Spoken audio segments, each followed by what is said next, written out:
Okay, so next topic we are going to discuss the behavior of AC voltage with resistor when that AC source is connected with resistor, with inductor and with capacitor. तो पहला AC with resistor, then with inductor,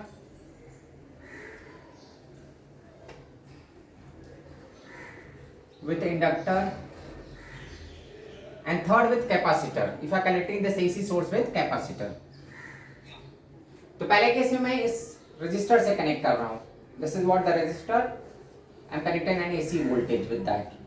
second case में मैं connect कर रहा हूं inductor से.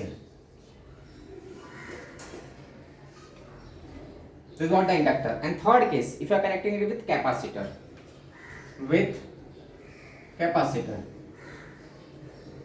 if this AC source is connected with capacitor.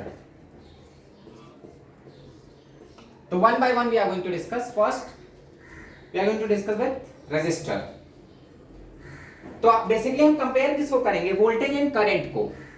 In all the cases what is the voltage, what is the value of current, what is the phase difference, either both मतलब voltage और current both are in the same phase और there is a phase difference. हम voltage और current को compare करेंगे, उनकी values को और उनके फेज को, कि वो साथ में है या उनमें एक फेज डिफरेंस आ रहा है. हर एक केस में, in all the cases we are going to compare voltage and current. उनका फेज क्या है, उनकी वैल्यूज क्या है, अगर फेज डिफरेंस आ रहा है तो which one is going to lead, which one is going to lag. Clear all those things. So basically in all the three cases we are going to compare voltage and current. Voltage और current को हम compare करने वाले हैं. तो चलो first case देखते हैं. In the first case here AC voltage given, alternating voltage. So alternating voltage is what? E is equal to E naught sin omega t. That is what AC volt. If you are finding the current, so I is equal to what? E by R. So what we are going to get? I naught by R sin omega t. If you are dividing this voltage with resistance, so EMF का equation क्या है? E naught sin omega t. और current का equation क्या है? I naught by R sin omega t. In place of I naught by R, what we can write? I naught E naught, sorry, E naught by R sin omega t. In place of E naught by R, what we are going to write? I naught. So in place of I naught sin omega t. ये हमारा current है और ये क्या है? Voltage. If you are comparing voltage and current, दोनों में sign का फंक्शन है, ठीक है, और इनका फेज सेम. यहाँ पे भी ओमेगा टी है, यहाँ पे भी क्या है? Omega T. It means both voltage and current are in the same phase. Because यहाँ पे भी साइन का फंक्शन, यहाँ पे भी टेक्नोमेट्रिक फंक्शन भी सेम है, एंगल भी सेम है. यहाँ पे जो फेज है यहाँ पे सेम फेज, यहाँ पे तो कोई आगे पीछे नहीं है, both are in the same phase. Clear? ये दोनों किस में है? सेम फेज में. So both voltage and current are in the same phase. अब इनको हम अगर ग्राफिकली प्लॉट करते हैं, इनका ग्राफ प्लॉट करते हैं, सो वोल्टेज का ग्राफ साइन के अकॉर्डिंग है. Sine starts from zero this way. This is what voltage का ग्राफ.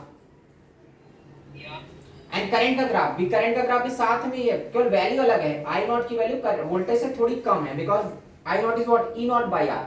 उस ई नॉट को रेजिस्टेंस से डिवाइड करेंगे, then we are going to get the current. So current की वैल्यू वोल्टेज के कंपैरिजन में थोड़ी वैल्यू कम है, लेकिन फेज सेम है. तो यहाँ पे करंट भी सेम फेज में है, ठीक है. हाँ, रेड लाइन से मैंने आई करंट का ग्राफ शो किया और ब्लू लाइन से वोल्टेज का. तो ये हमारा पीक वैल्यू ऑफ वोल्टेज है E नॉट, ये माइनस E नॉट. करंट हमारा I not and minus I not. तो मैंने वोल्टेज और करंट के ग्राफ को साथ में प्लॉट किया हुआ है. Because I naught is what? E naught by R. When E naught is divided by the resistance, then we are getting I naught. इसके लिए हमारा वैल्यू था.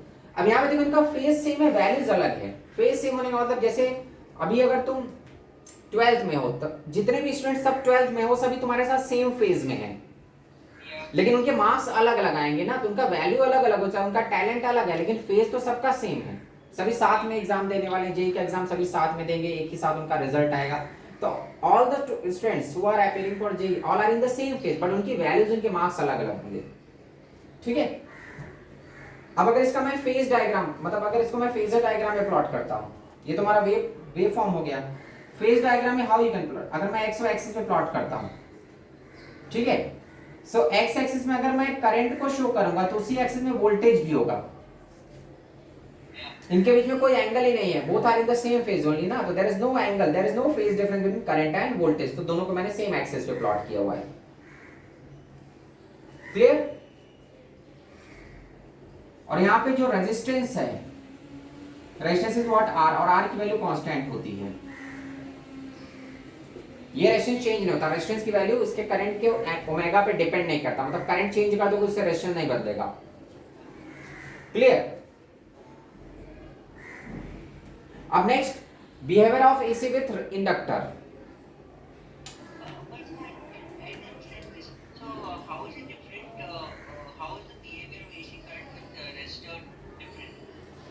See, if resistor is connected with, if this resistor is connected with DC ना, तो जो current जाता है वो कांस्टेंट, मान लो ये 2 ओम है, ये 10 वोल्ट है, ठीक है, so what current we are going to get 5 ampere, तो वो कांस्टेंट 5 एंपियर रहता है, it is not variable, but AC में क्या है, ये वोल्टेज वेरिएबल है तो करंट भी वेरिएबल है अक्रॉस दैट रेजिस्टर। हाँ, रेजिस्टेंस चेंज नहीं हो रहा है, लेकिन because voltage is variable that's why current is variable across the resistor. चलो अब देखते हैं behaviour of AC with inductor. So inductor में क्या होगा, when current flows across this inductor a self EMF is induced, that what the concept of self induction. ये coil क्या होगा, इट गेट्स मैग्नेटाइज्ड, तो यहां पे एक बैक ईएमएफ आ जाता है, और इधर हम करंट, एक वेरिएबल करंट यहां पे मैं सप्लाई कर रहा हूं, the current which is given to this inductor I is equal to I naught sin omega t, a variable current is given। ये जो इंडक्टर है उसमें एक वेरिएबल करंट जा रहा है, सो करंट अगर वेरी करेगा तो मैग्नेटिक फ्लक्स चेंज होगा, because it is magnetized due to flow of current, current की वजह से मैग्नेटाइज्ड हुआ, तो अगर एक वेरिएबल करंट इसमें अलाउ करोगे तो करंट वेरी करेगा तो फ्लक्स भी वेरी करेगा। When flux is variable, the EMF which is induced, अब जो फ्लक्स चेंज हो रहा है तो EMF इंड्यूस होगा, तो that EMF is what back EMF in this case। तो यहाँ पे जो EMF इंड्यूस्ड होता है, बैक EMF कितना होता है, E is equal to, तो आई गिवन है वेरिएबल करंट, अब जरा EMF को देखते हैं, E is equal to क्या होता है, L di by dt, that is what the concept of self induction। so L di by dt, L di by dt differentiate the current which is given, जो हमने एक variable current यहाँ पे allow किया हुआ है, सप्लाई किया हुआ है, so I naught sine omega T को डिफरेंशिएट करो, तो I naught omega cos omega T, we are differentiating, we are not integrating, D I by D T, तो ओमेगा कॉस ओमेगा टी। अब जरा ये जो टर्म है पूरा, इस सबको साथ में लिख दो, तो what we can write, E is equal to, ये पूरा जो टर्म है इसको साथ में मैं लिख रहा हूं, L I naught omega, L I naught omega cos omega t, this L I naught omega is nothing but E naught, तो इसको मैं क्या लिख रहा हूं, which is E naught cos omega t, ये हमारा एक्सप्रेशन है किसका, वोल्टेज का। तो अब करंट और वोल्टेज के एक्सप्रेशन को कंपेयर करो, यहाँ पे करंट में क्या है, साइन ओमेगा टी है, और वोल्टेज में क्या आ रहा है, कॉस ओमेगा टी, तो कॉस और साइन में there is a phase difference of 90 degree, pi by 2 का फेज डिफरेंस आता है, कॉस हमेशा लीड करता है साइन को 90 डिग्री से, बिकॉज साइन जिस वैल्यू को अचीव करता है 90 एंगल के बाद, कॉस वहां से स्टार्ट ही लेता है, तो यहाँ पे कॉस 90 से लीड कर रहा है, मतलब जो इंडक्टर है ना वो वोल्टेज और करंट को साथ में नहीं रख रहा है, रजिस्टर बेचारे ने दोनों को साथ में रखा था, रजिस्टर ने कोई भेदभाव नहीं किया, in case of resistor both are in the same phase, resistor में करंट और वोल्टेज का फेज सेम था, यहाँ पे क्या है, इंडक्टर किसको लीड करा दे रहा है, वोल्टेज के फेज को आगे कर दे रहा है 90 डिग्री से, तो जब इंडक्टर में करंट फ्लो करता है ना तो उसमें जो वोल्टेज इंड्यूस्ड होता है वो वोल्टेज 90 डिग्री से लीड करता है करंट को, so voltage leads the current by pi by 2, in this case voltage leads current by pi by 2, in this case voltage leads the current by pi by 2, in case of inductor voltage current से lead करता है 90 degree से। तो अगर इसका graph plot करोगे, मैं इसका ग्राफ प्लॉट करूं, सो वोल्टेज का ग्राफ कैसा होगा, कॉस के according this way, because cos starts from extreme point like this, ये हमारा वोल्टेज का ग्राफ है, peak value of voltage E naught, यहाँ पे माइनस ई नॉट, करंट का ग्राफ साइन के जैसा होगा, तो साइन स्टार्ट्स फ्रॉम 0 दिस वे,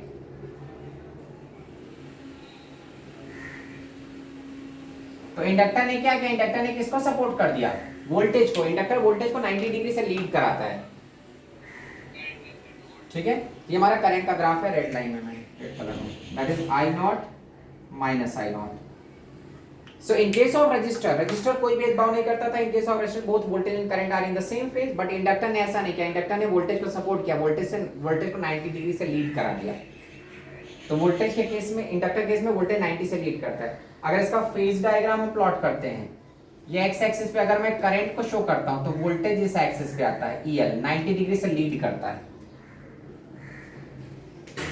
यहां पे करंट के साथ वोल्टेज नहीं है इन this case, clear. In case of inductor voltage leads the current by pi by 2, 90 degree से यहां पे वोल्टेज लीड कर जा रहा है। सो करंट मैंने एक्स एक्सिस पे प्लॉट किया हुआ है, तो उससे 90 डिग्री लीड करके वोल्टेज को मैंने प्लॉट किया। रजिस्टर के केस में मैंने दोनों को सेम एक्सिस पे प्लॉट किया था, बिकॉज यहां पे कोई फेज डिफरेंस ही नहीं था। But in case of inductor there is a phase difference of pi by 2। Inductor के केस में ये जो वोल्टेज है वो 90 से लीड कर रहा है करंट को,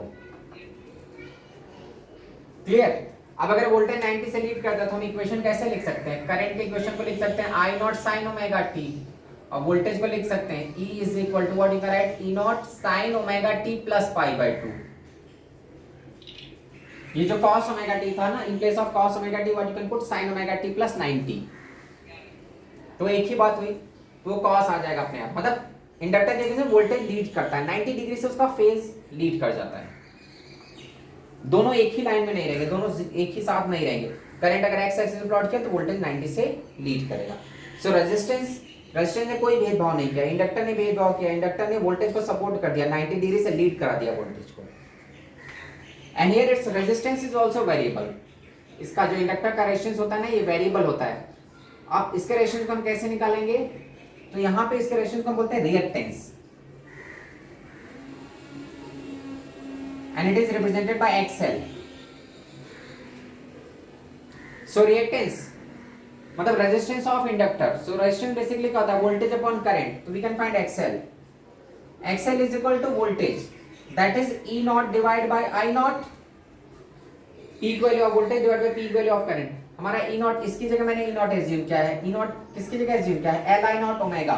So what you can write, L I naught omega divided by I naught is cancelled, we are going to get omega L. यहाँ पे जो इंडक्टर है का रेजिस्टेंस है, we are getting omega L.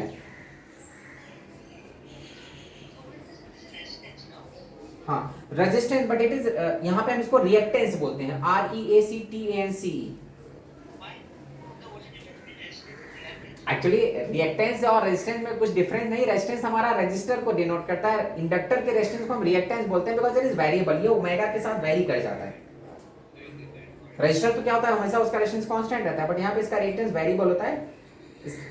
जैसे ओमेगा चेंज होगा तो resistance, जब ओमेगा इंक्रीज करेगा तो रेजिस्टेंस भी इंक्रीज करेगा इंडक्टर का। तो देखो रेजिस्टेंस के केस में कोई फेज डिफरेंस नहीं था, but in case of inductor voltage leads the current by pi by 2, voltage lead कर जाता है 90 डिग्री से। अब थर्ड में देखते हैं। हाँ इसमें जो क्वेश्चंस होते हैं उसमें ये फेज बहुत ध्यान से हमको सोचना पड़ता है। We can not solve the question similar to DC, जो डीसी में हम करते थे ना, वहाँ पे फेज कुछ नहीं था, तो हमको डायरेक्ट किरचॉफ्स लॉ में डायरेक्ट करंट को ऐड करते थे, वोल्टेज को ऐड करते थे। बट यहाँ पे थोड़ा सा झंझट है, हमको फेज के अकॉर्डिंग वोल्टेज को ऐड करना होता है। जब हम क्वेश्चन सॉल्व करेंगे वहाँ पे मालूम चलेगा ये फेज कितना इंपॉर्टेंट है।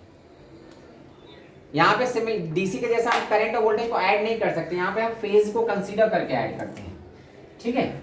Next thought is when this AC source is connected with a capacitor, तो फिर से मैंने वोल्टेज दिया E is equal to E naught sine omega t, a variable voltage is given. यहाँ पे कैपेसिटर है, कैपेसिटर के क्रॉस हमको, अब हम कंपेयर बेसिकली किसको किसको करना है, वोल्टेज और करंट को। तो वोल्टेज ही हमारा एक्सप्रेशन वोल्टेज का है। अब मैं करंट फाइंड करूंगा और कंपेयर करूंगा वोल्टेज और करंट को। तो फाइंड द करंट। कैपेसिटर के केस में क्या होता है, Q is equal to CV, in place of Q what you can write, C into EMF, clear। अब इसको C कैपेसिटेंस into EMF की जगह what you can write, E naught sin omega t। now to find the current just differentiate this, current is what, dq by dt, rate of flow of charge।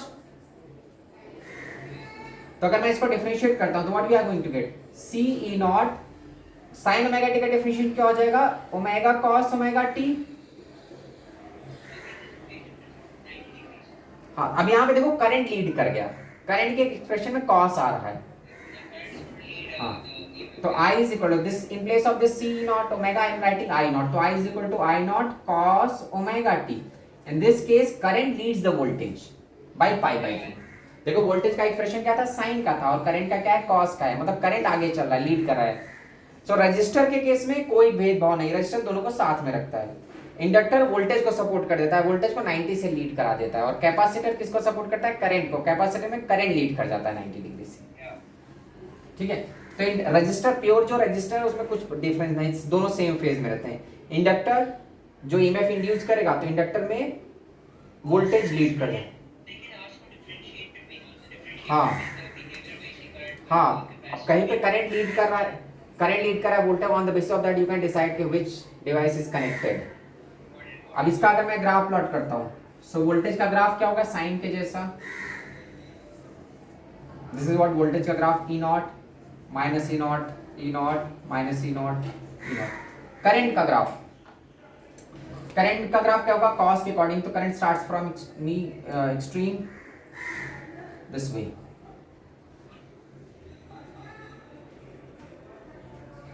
This what current का graph,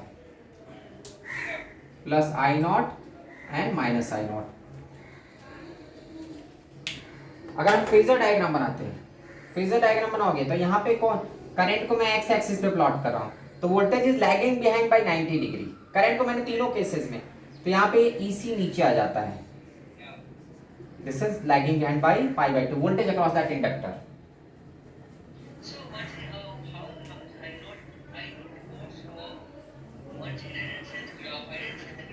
सी current, voltage के expression में sine है और current के expression में क्या है, cos, तो वोल्टेज का एक्सप्रेशन साइन के जैसा होगा, मतलब start, sine starts from zero. ये जो हमारा ब्लू कलर में ग्राफ है,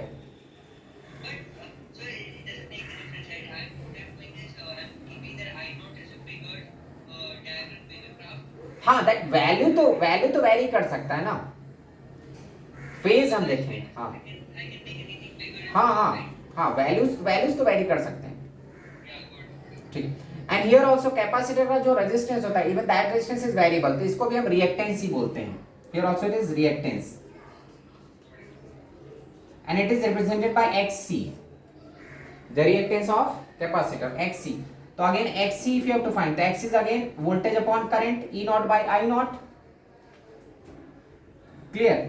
तो x is equal to E naught as it is, I naught, in place of this C E naught omega I have written I naught, so in place of I naught what you can put, C E naught omega, so that is C E naught omega, E naught is cancelled, so we are going to get omega c, तो xc is equal to 1 upon omega c।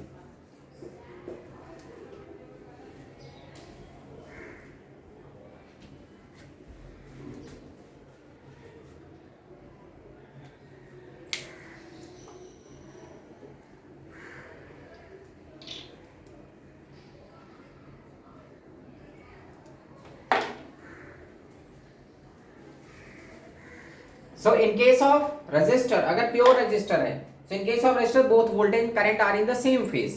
In case of inductor, inductor voltage को support करेगा, तो in case of inductor voltage leads the current by 90 degree, and in case of capacitor, capacitor current को support करता है, तो capacitor के case में current lead कर जाता है 90 डिग्री से। तो जो लीड और लैग करते हैं वो इंडक्टर और कैपेसिटर में करते हैं, रेजिस्टेंस में कुछ नहीं, रेजिस्टेंस दोनों को साथ में रखता है, तो रेजिस्टेंस दोनों को साथ में रखेगा। इंडक्टर वोल्टेज को सपोर्ट कर देता है, वोल्टेज को 90 से लीड करा देता है, और कैपेसिटर करंट को सपोर्ट करता है, तो इन case of capacitor current leads the voltage bye 90 degree. तो रेजिस्टर अगर होता है तो रेजिस्टर में फेज डिफरेंस नहीं आता, बट इंडक्टर और कैपेसिटर में फेज डिफरेंस आ जाता है। So these are the 3 cases.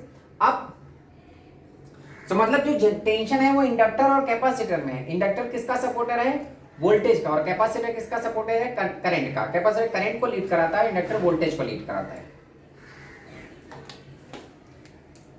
और जो इंडक्टर का रेजिस्टेंस होता है that is not variable, but capacitor का रेजिस्टेंस वेरिएबल होता है। क्लियर? अब अगर मैं एक ही सर्किट में तीनों को साथ में कनेक्ट कर दूं, अभी तो मैंने सेपरेटली उनको कनेक्ट किया था, अब अगर एक ही सर्किट में तीनों को साथ में कनेक्ट करता हूं, एलसीआर सर्किट, रेजिस्टेंस को तो कोई प्रॉब्लम नहीं होगी, लेकिन इंडक्टर और कैपेसिटर प्रॉब्लम वाले हैं, बिकॉज इनके करंट ये दोनों एक दूसरे के दुश्मन टाइप के हैं। The resistor, that is a LCR circuit it is called, if all are connected together. LCR,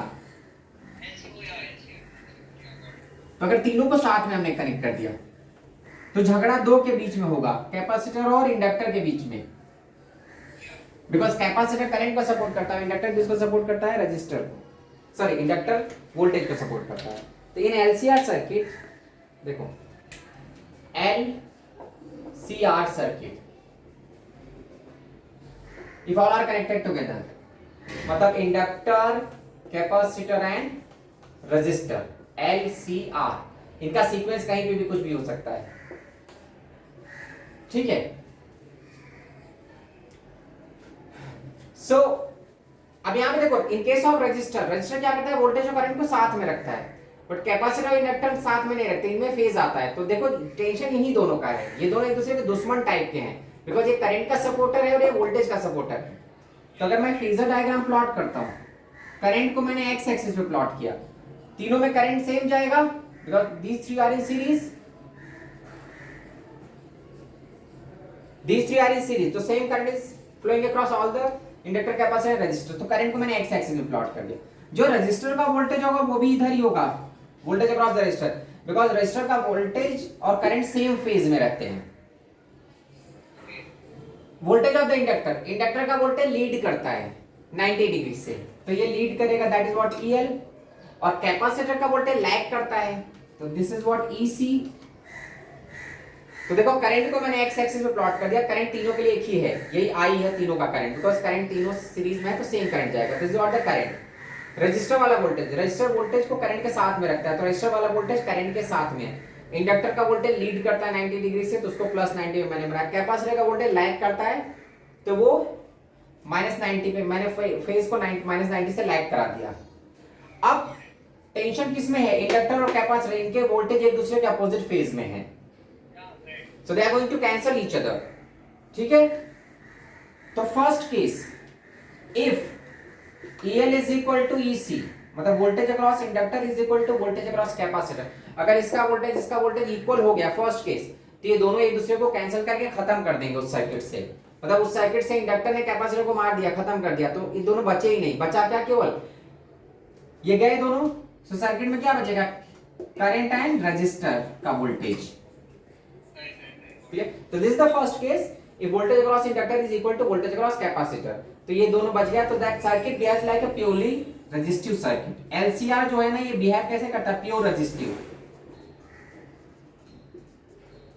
ये दोनों दुश्मन एक दूसरे को मार के खत्म कर दिए, तो इनका वोल्टेज, इन दोनों का वोल्टेज खत्म हो गया, बचा क्या, केवल रेजिस्टर का वोल्टेज, तो it behaves like a purely resistive circuit. So purely resistive में क्या होता है, both voltage and current are in the same phase, तो E is equal to E naught sin omega t, और I इज इक्वल टू क्या होगा, I naught sine omega T, because केवल resistance है अब सर्किट में, इंडक्टर कैपेसिटर कनेक्टेड है, लेकिन इनके वोल्टेज एक दूसरे को खत्म कर दे रहे हैं, clear. Second case, if suppose inductor का voltage is greater than capacitor का voltage, second case, if EL is greater than EC, मतलब EL की वैल्यू ज्यादा है, दिस इज व्हाट EL, यहां पे हमारा I और ER और EC छोटा है, this is what EC। In this case, EL, voltage across inductor is greater than voltage across capacitor। दुश्मन तो है, लेकिन एक पावरफुल दुश्मन है, इंडक्टर वाला ज्यादा है वोल्टेज कैपेसिटर से, तो ये क्या करेगा, ये पूरा नहीं कैंसिल कर पाएगा, इसको कैंसिल करेगा फिर भी बच जाएगा वोल्टेज, क्लियर। अब इसका मान लो कुछ पार्ट कैंसिल हो गया, फिर भी बच गया है, ये हमारा ER है, this is what ER, and here we are getting EL minus EC, when the capacitor का वोल्टेज इज सब्ट्रैक्टेड, इसकी वैल्यू थोड़ी सी कम हो जाएगी, बट खत्म नहीं होगी। तो ये दोनों दुश्मन आपस में फाइनल कर लिए, इनका नेट वोल्टेज कितना आ रहा है, EL minus EC। अब ये वोल्टेज जाके ऐड होगा किससे, ER से, जो दोनों दुश्मन थे ना, वो आपस में पहले झगड़े को खत्म करेंगे, अगर दोनों एक दूसरे को खत्म ही कर देते हैं तो सर्किट में केवल रजिस्टर बच जाता था। अभी यहाँ पे क्या हो रहा है कि दोनों दुश्मन में एक ज्यादा पावरफुल है, ठीक है, पहले वो इंडक्टर ने कैपेसिटर को मार दिया, जो बचा, अब रजिस्टर तो बेचारा था ही ना, वो तो उसको तो कोई खत्म करेगा नहीं, वो तो हमेशा करंट और वोल्टेज के साथ ही है। अब जो बच गया वोल्टेज, वो जाके ऐड होगा किसके साथ, रजिस्टर के साथ। तो हम इसको एक ट्रायंगल बना सकते हैं, यहाँ इन दोनों का रिजल्ट कुछ इधर आएगा, दिस इज व्हाट ई, और इसको हम कैलकुलेट कर सकते हैं पाइथागोरस थ्योरम से। तो यहाँ पे देखो जो नेट ईएमएफ आ रहा है ये हमारा इन दोनों का रिजल्ट है, नेट ईएमएफ वो फाई से लीड करता है, कुछ फाई एंगल से लीड कर रहा है करंट से। ये हमारा करंट है तो उससे जो नेट ईएमएफ आ रहा है it is leading by some angle phi. I can find this E को हम यहां से निकाल सकते हैं, E square is equal to क्या हो जाएगा, E R square plus E L minus E C का होल स्क्वायर। इस ट्रायंगुलर लॉ में अप्लाई कर देंगे तो E square is equal to E R is what, I R का square plus E L voltage across inductor that is I X L minus E C I X C. XL is the resistance of inductor and XC is the resistance of capacitor। तो अब इस पूरे में से इसका whole square है तो आई square common हो जाएगा, तो E square we are going to get I square, ये क्या हो जाएगा R square plus XL minus XC का होल स्क्वायर, या if you are taking square root तो I whole root of this r square plus xl minus xc का whole square, this is what the expression of the voltage, net voltage जो resultant voltage आ रहा है।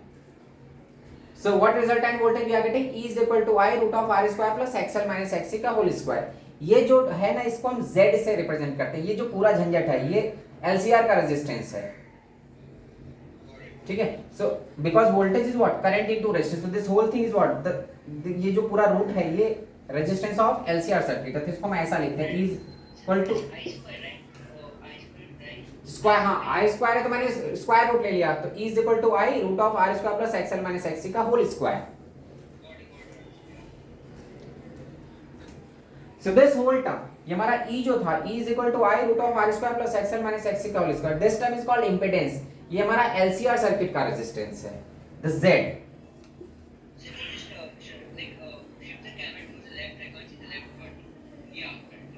So E is equal to what, I into Z, the Z is the impedance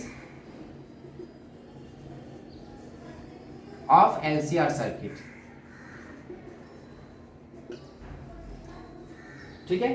तो हमारा basically समझो LCR circuit का resistance है ये, तो Z is equal to the root of R square plus XL minus XC का whole square.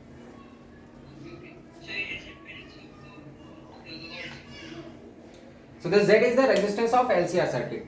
अब यहाँ पे देखो जो हमारा नेट वोल्टेज आ रहा है इन दिस फेजर डायग्राम, जो नेट ईएमएफ आ रहा है नेट वोल्टेज वो करंट से ऊपर है थोड़ा सा, करंट तो एक्स एक्सिस पे है रेजिस्टेंस वाले वोल्टेज के साथ, तो जो वोल्टेज नेट वोल्टेज आ रहा है ये हमारा नेट वोल्टेज है, नेट ईएमएफ। तो नेट ईएमएफ करंट के साथ नहीं है, करंट से लीड कर रहा है वो फाई एंगल से। तो जानते हो यहाँ पे नेट वोल्टेज क्यों लीड कर गया, बिकॉज इंडक्टर ज्यादा पावरफुल था ना, इंडक्टर कैपेसिटर से ज्यादा पावरफुल था, तो इंडक्टर ने कैपेसिटर को खत्म कर दिया और उसके बाद वो जाके ऐड हुआ किसके साथ, रेजिस्टर के साथ। तो इंडक्टर किसको सपोर्ट करता है, वोल्टेज को, इसलिए हमारा ये जो नेट वोल्टेज है वो करंट से ज्यादा, करंट से लीड कर रहा है कुछ फाई एंगल से। Here it is not leading by 90, अगर प्योर इंडक्टर होता तो वो 90 से लीड करा देता वोल्टेज को, बट यहाँ पे ये प्योर इंडक्टर नहीं, रेजिस्टर भी है साथ में, इसलिए इनका जो नेट ईएमएफ फाई यहाँ पे कहीं पे आया है and the voltage is leading by some angle phi from the current, clear. तो voltage leads the current by phi angle, voltage leads the current by phi angle. अब इस हम फाई को फाइंड कर सकते हैं कितने एंगल से लीड कर रहा है, you can use tan phi whenever you have to find the phase या एंगल, हम tan पे जाएंगे फिजिक्स में, तो tan phi is equal to what, opposite is EL minus EC divided by ER। अब यहाँ से निकाल सकते हैं EL क्या होता है IXL minus IXC, तो tan phi is equal to IXL minus IXC divided by IR, IA cut जाएगा ऊपर नीचे, तो phi की वैल्यू आ जाएगी tan inverse XL minus XC divided by R, this is what the phase। तो यहाँ पे जो वोल्टेज है वो फाई फेज से लीड कर रहा है करंट को। तो अगर मैं करंट और वोल्टेज का एक्सप्रेशन लिखता हूं तो करंट की जगह what we can write, I is equal to I naught sine omega t, तो वोल्टेज फाई से लीड कर रहा है, तो E is equal to E naught sine omega t plus phi. जो मैंने एक्सप्रेशन लिखा वोल्टेज और करंट का, So current I is equal to I naught sin omega t and voltage is what? E is equal to E naught sin omega t plus phi. Voltage is leading by some phase phi. Voltage phi से lead कर रहा है यहाँ पे.